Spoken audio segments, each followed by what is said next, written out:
everyone, welcome to the Grown Up Millennial. Today we're going to be going through the actual budgets that I kept for my last 2 years of college.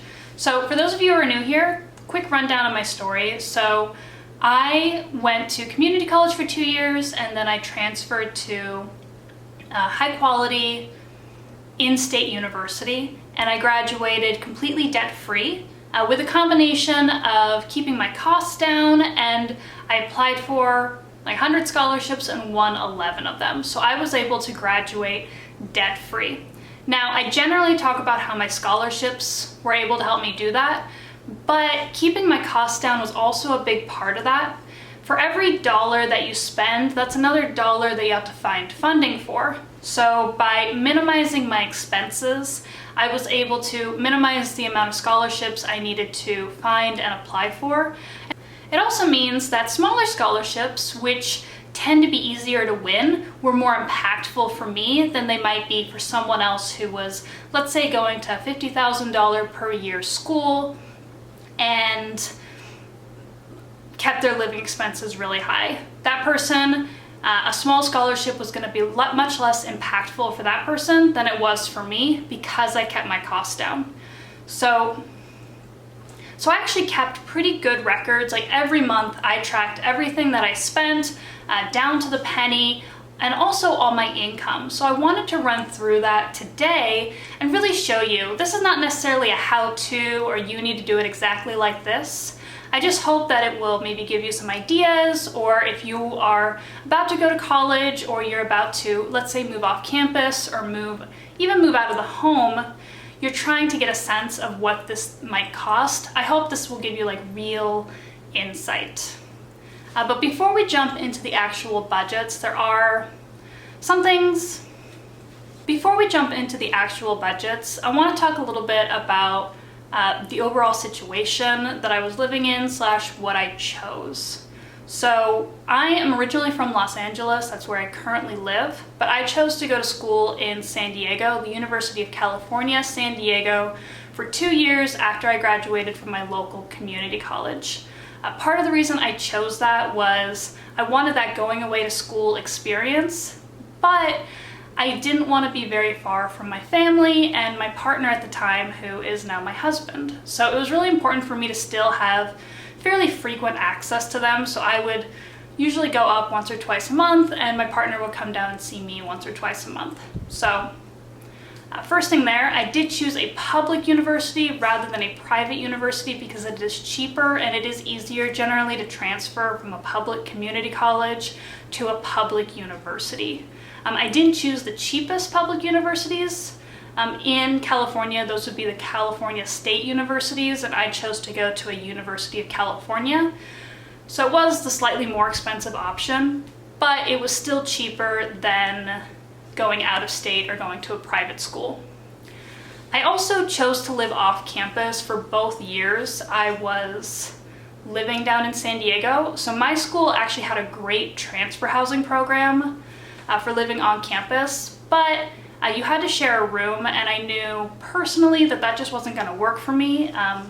I was very used to having my own space. I had a pet tortoise that wasn't allowed in the shared rooms, obviously, but I had to bring her with me, so I needed to find a place where I could have a pet tortoise. And then also I did have a partner, so when he visited, I didn't want his visiting to impose on my roommates because I didn't feel that was particularly fair. So I did choose to live off campus for both years that I was in San Diego.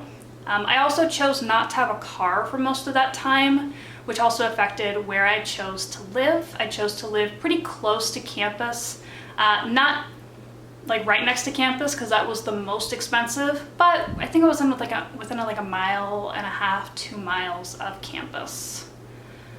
I did cook and pack most of my own food. I was a proper college student, so I was always looking for like free food opportunities, and sometimes I'd take leftovers and live off those for a while. But for the most part, I really didn't eat out a ton. Most of my food, I bought groceries, cooked them at home, brought them with me. You should have seen my lunchbox. If I was on campus for like 12 hours a day, it would just be like containers and containers and containers of food. It was kind of ridiculous. So your experience is going to differ from mine. You may choose to live on campus, you may not be a transfer student, maybe your college requires you to live on campus for 1 or 2 years. Maybe you're not as familiar with cooking, maybe for whatever reason you do choose to have a vehicle.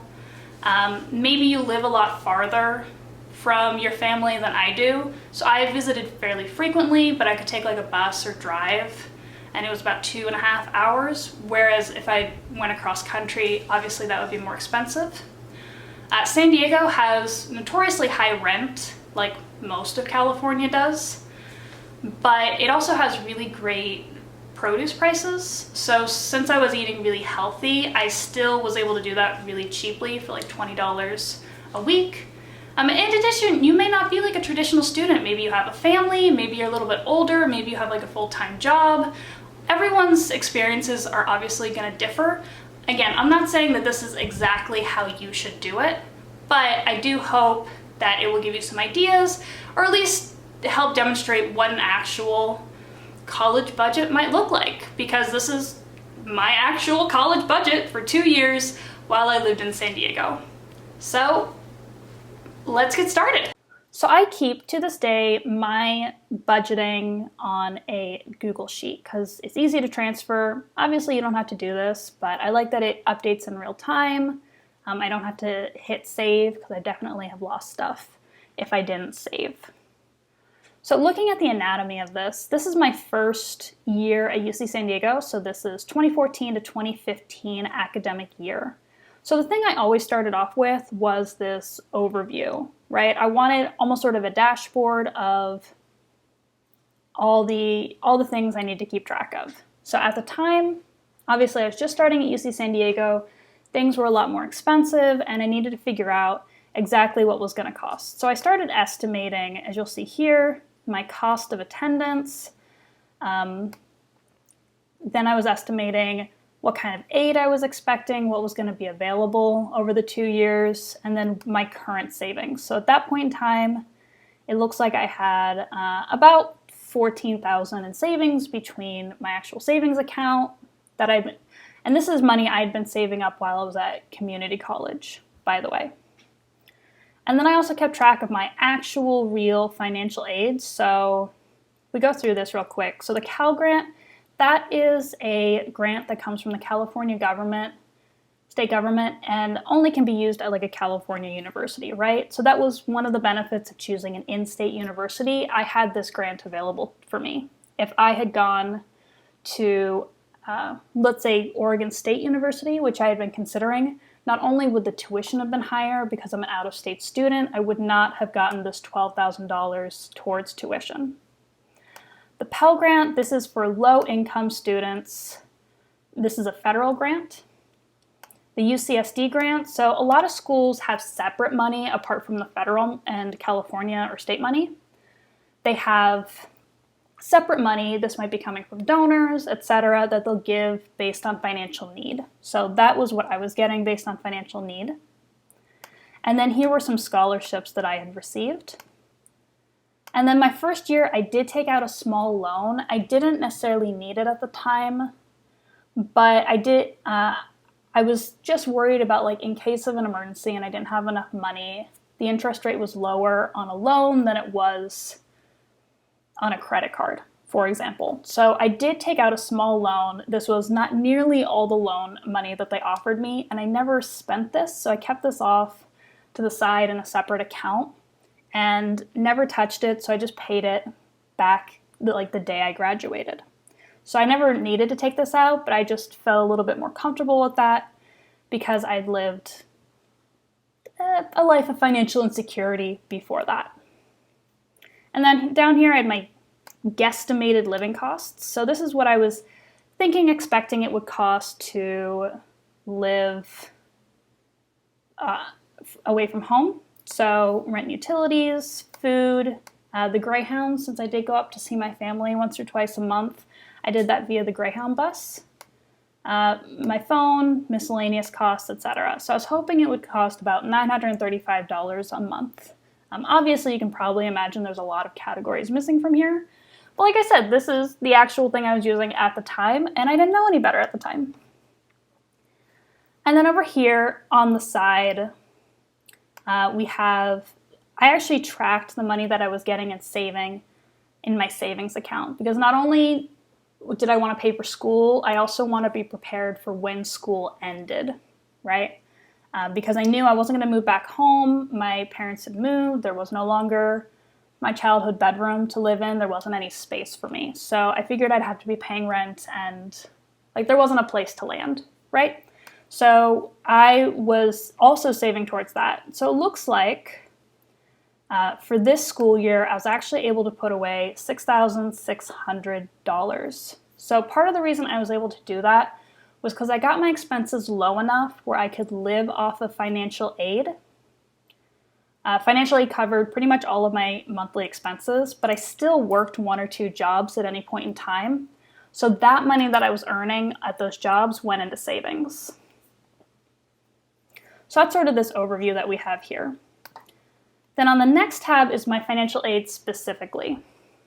So when I thought of my financial aid, to me, that was almost like a paycheck. It really needed to last. I needed to stretch it, right? So for those of you who don't know, whatever money you receive in aid in excess of your tuition costs will be given to you as a check or as a direct payment into your account at the beginning of the semester or the quarter. So let's say you have $15,000 in financial aid, but tuition is only $12,000.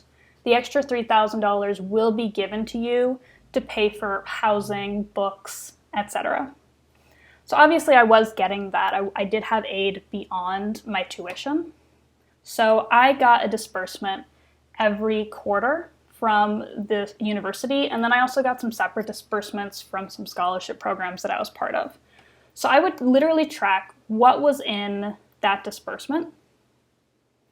So for example, this was my first disbursement from UC San Diego. This was supposed to cover fall 2014, and it was about $3,000. And that included part of my first loan, part of that loan, and some grants. So I even separated that out.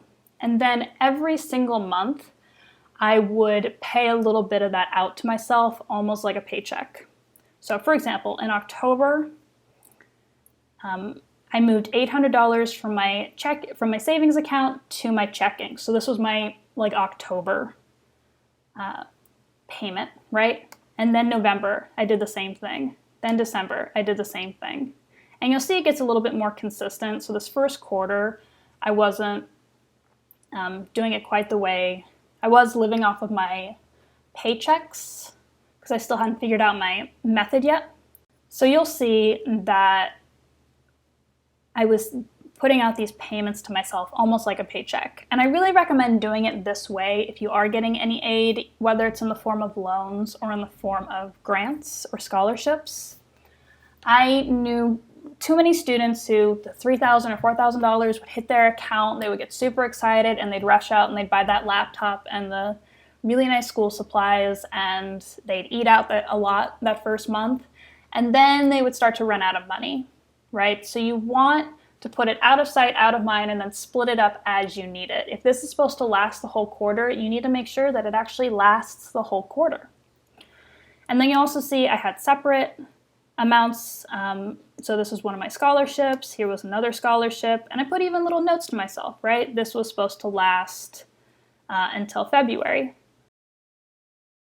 And then over here, I actually kept a running total of what was in my scholarship account, right? It was all part of my savings, but I wanted to track exactly how much I had received in scholarships, what was available and what was not. So that was that initial scholarship amount.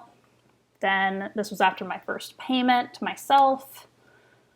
That was when I got another check from a scholarship, payment to myself, right? So just over and over and over again, I really kept track of what was the balance in this account.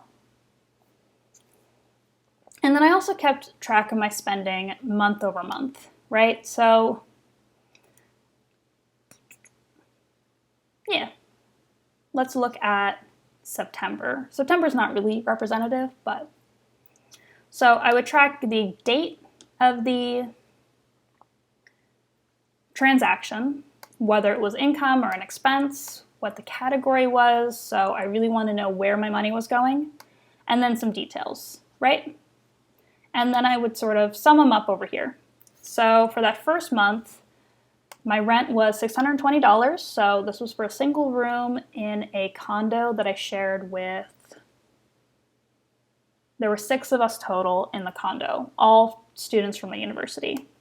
Textbooks and school supplies, groceries, eating out, transportation, and miscellaneous. I wasn't paying for my phone at this time, and obviously my income was lower than my expenses this month, so I was pulling out of savings / relying on financial aid more at this point. I hadn't yet found my job on campus.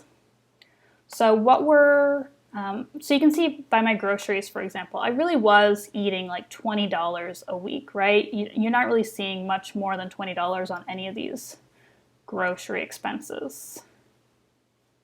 Or my eating out, right? So you see that the cost overall wasn't that high, and I didn't eat out, I'd say, that much. It looks like probably a lot of instances, but something that I did quite a bit was if I was really craving eating out, I would try to buy the smallest / cheapest thing to go out so I can enjoy that eating out experience without spending a ton of money on it, right? So you'll see a lot of these are like $5, $3. It'd be like fries or a burrito or something.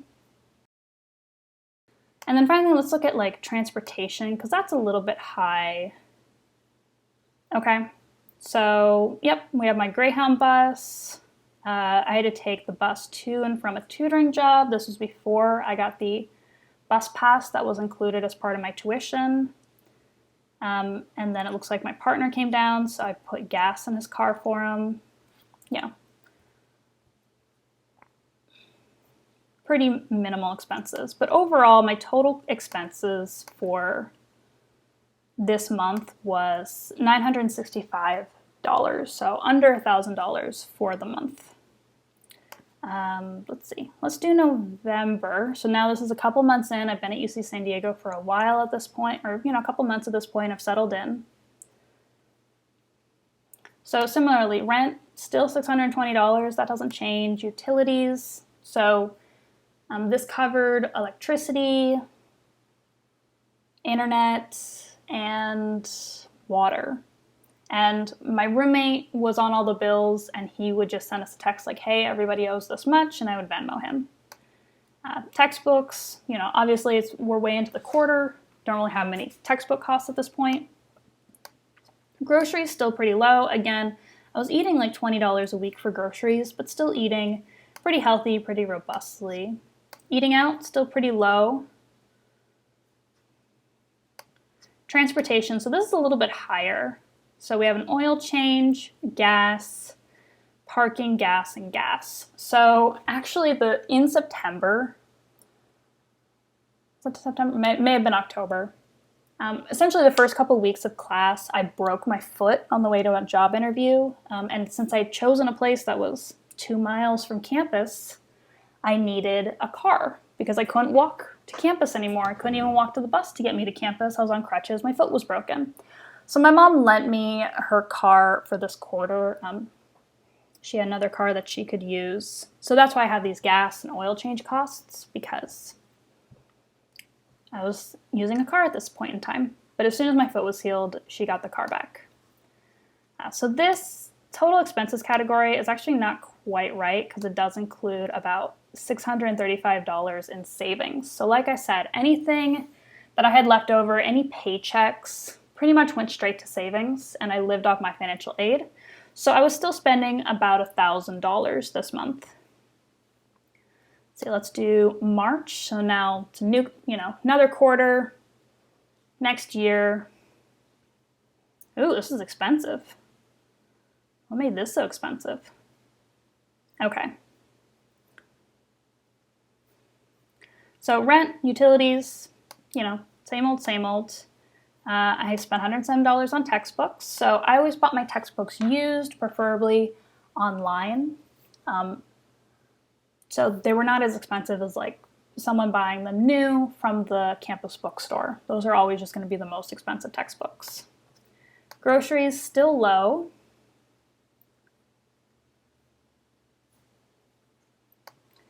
Eating out, still about $50. That's what we've seen. So this was a little bit of time going out with my dad, my partner, my best friend. And you can see I tend to go out with people. So Chipotle with Brian, Toppers with the boys, burgers with Erica, ice cream, Menchie's with Allie, right? I tended to go out with people because eating out alone to me was just eating out. It was just eating, but not outside my house, right? Versus eating out with someone else was sort of an experience. So I always tried to save my eating out budget for that. Transportation. So at this point, my foot is healed. I don't have the car anymore. Yep, paid for a Greyhound bus. Parking at COC. I think this is probably spring break time, which is probably why I paid for gas, which also makes sense because my best friend went to school in Oregon. So we wouldn't have been together unless it was spring break. But again, Greyhound bus to come home, tap card, so that's like a bus pass in LA. Yeah. All right, let's do May. Not done here. And the miscellaneous was $150, so that's a little bit high, but it's tax season, so I paid taxes. Bought stuff for my dad. Oh, that's right. My dad had surgery, so I was taking care of him during spring break this year. I had to pay for a parking ticket, etc. So this is a little bit high. But I apparently made like a ton of money this month. Yep, a lot of income. So my savings were really high. So if you take almost $1,300 out of my expenses of $2,400, I'm still at a little over $1,000, $1,100. This includes spring break, me being home, etc. And then May 2015. So again, rent, utilities, same old, textbooks. I think that was a blue book.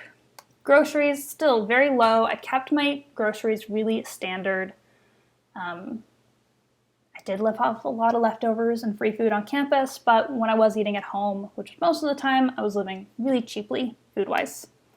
Eating out, again, still very low, $50, pretty consistent. Transportation, probably, 2 Greyhound buses. Miscellaneous, license renewal, donations, gifts, stuff you gotta do, right? And again, this includes savings, which is about $750 this month. So, under $1,000, $914. So this is actually a pretty low month, but to be fair, May is my birthday month.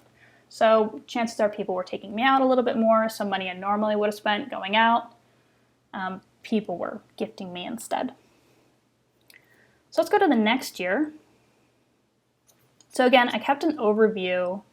This obviously looks a little bit different because I'm older and wiser, but still same idea. I kept track of the actual financial aid I was getting, what the estimated costs were, and aid minus costs. So this is what I had left over to live off of. So about a little over $9,000. I was living off $1,000 a month. So this was going to be perfect. It was going to cover my living expenses. And again, I kept really good track of what I was putting into savings. You'll notice a lot of paycheck. At this point, I had the system figured out and I was putting stuff straight into my savings at that point. And again, I saved about $6,400, so very similar to the year before. And then I was also tracking what was in my accounts, etc. So part of why this was really important was, again, I was about to graduate and I needed to have money saved up for if I was going to move or when I moved, where I was going to live, etc. And then I also kept track of, these were graduation gifts, I think. And then I also kept track of some future expenses. So I had some medical stuff I needed to get done. I was visiting some folks. So I wanted to make sure I was planning for those, that those were going to be covered before I had found a post-graduation job. And then I was going to Europe that next summer, so planning for that. So again, this is kind of more of a general overview planning situation. And once again, same setup for financial aid, so the disbursements from the school, and then how I was saving them for myself and keeping a track of exactly what was in that account. So we did September last year. I think we did November, so let's do October of this year. There's not much here. Okay, so my rent is $630, so it went up $10, but I was still in the same place. Utilities, same idea. Didn't have any textbooks because this is October. I had already bought all my textbooks at the beginning of the school year. Groceries, a little bit higher. Let's see, that was included wine. I mean, that makes sense. Eating out, so my eating out budget did get higher, I think, as I made more friends and had more of a social life. So, and also I was, again, still going back home, doing dates, hanging out with my family, etc. Oh, yeah, most of this is my dad's birthday.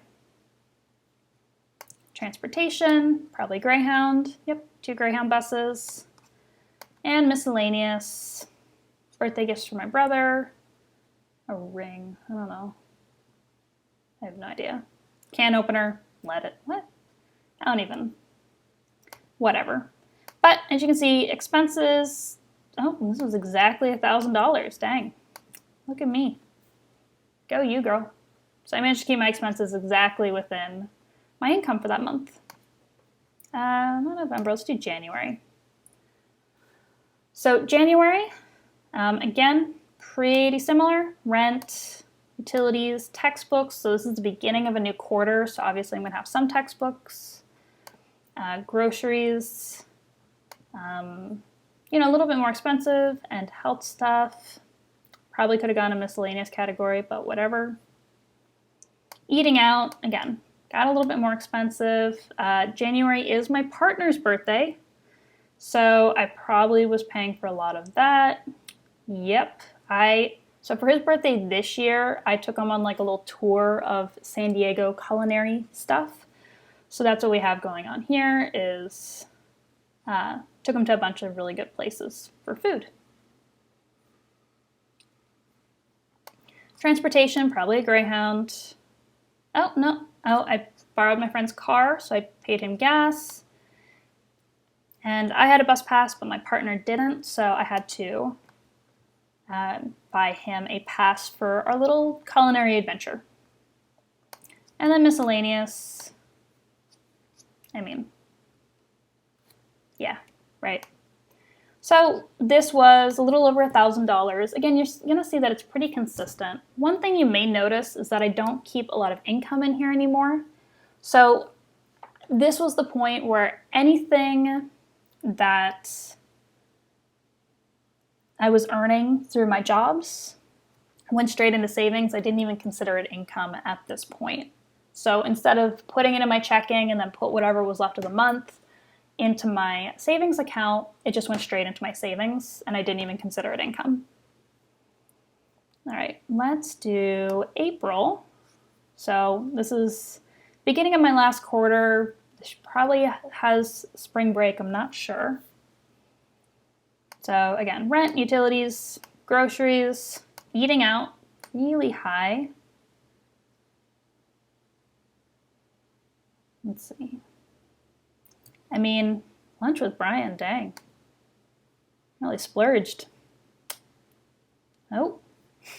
You can see how like my costs start creeping up as I'm getting like into the end game, and I'm like, I know I'm gonna graduate debt free. I've got all my savings. That's fine. So you can sort of see how I like sort of let my hair down and breathed a little bit more, and I was a little bit less tight with my budget as I went on into my college career. Transportation, pretty high, a lot of gas. Oh, yeah, so in February, I did buy a car. So I had 3 jobs at this point, and one of them was like super far, and I couldn't get to it by bus. So I bought this crappy little Honda Civic that I hate. It caused me so many problems. I think I got rid of it like less than a year later. But it got me to and from work at the time. So No longer doing Greyhound, I was driving to and from my job and when I went home for the weekend. I think I spent, what did I spend, like $2,300 on that Civic. Miscellaneous, also very high. I bought this really nice pair of jeans. I think I got them at like an outlet or something, but I like bought 3 or 4 pairs. It's hard to find jeans that fit me, so whatever. Tortoise seeds, so I was growing food for my tortoise. My graduation announcements, so as you can see, getting into the end game, some stamps to mail my grad announcements. And then let's look at the, I guess I stopped, oh, June was back here, that's right. We'll look at my last month. So, yep, most expensive month. So what did I do? I graduated like the first or second week of June. So this includes both that last week or two, plus moving back to LA and moving in with my partner, and then living with him for a while. So rent, so I did pay rent. My last month's rent, I subletted my room. So I think I paid the rent and then she paid me like her portion for the next 2.5 months that she was there. And I can't remember how I did that, but obviously I have a full month's rent here. Same thing for utilities, groceries, super low. All right. Eating out went really high, but I just graduated, so a steady snack, melting pot. That's a fondue place. I went with a really good friend of mine, sort of celebrating end of the year. Yeah, just a lot of eating out. Took my dad to breakfast, went to see a movie. Oh, and I consider eating out and entertainment like the same category, so this is going to include both like activities and eating out. Transportation.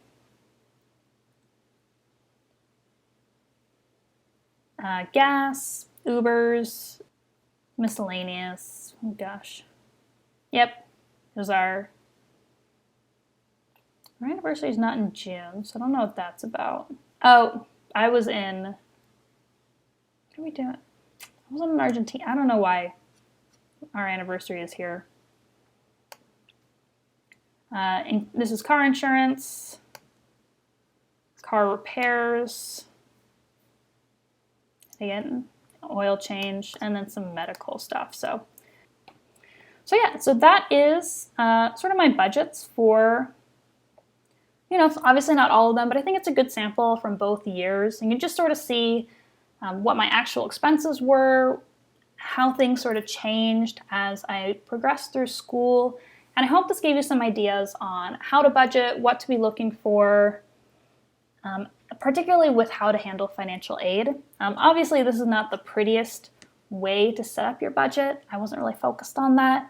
I wouldn't say you have to follow this exact format, but should give you, it worked for me, and these are the actual numbers, and I wanted to share those with y'all. So yeah, those are my actual budgets for my last 2 years in college when I lived away from home. Like I said, not a template or what you should be doing, but I think some of the key lessons and takeaways that I would recommend is try to find areas where you can comfortably and reasonably reduce your budget. Because as much as we can talk about making more money and earning scholarships and getting financial aid, the more you can do to cut your expenses, the easier it's gonna be.